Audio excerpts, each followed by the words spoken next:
Magandang araw po, ako po si Mariel Ann Lagrama at bago ko po ipaliwanag ang aking PowerPoint presentation ay nais ko po munang ipakita sa inyo ang kabuuan ng aking presentasyon. So narito po ang kabuuan ng aking presentasyon na merong cursal, accordion at flipping book.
So, ayun ang aking kabuuang PowerPoint presentation at ngayon ay ipapaliwanag natin yon, accordion.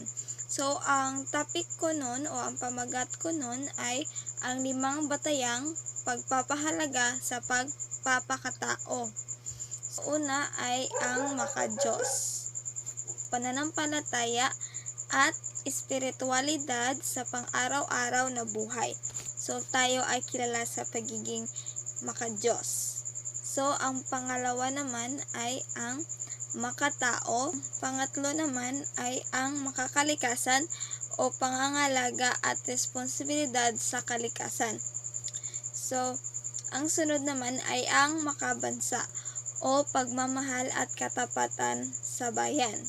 So, dito naman sa carousel ay core values. Ito ay ang makakalikasan, makabansa, makatao, at makadiyos ay ang 5 pangunahing halaga sa makabuluhang buhay.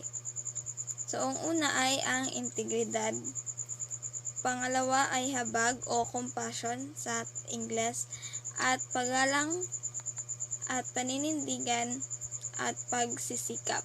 So, ito rin ay yung mga bagay na nagpapakita o pinapakita nating mga Pilipino sa pang-araw-araw natin na komunikasyon sa iba. O ito yung mga characteristics or traits na meron tayo. So, ang panghuli ay ang aklat pitik sa edukasyong pagpapahalaga.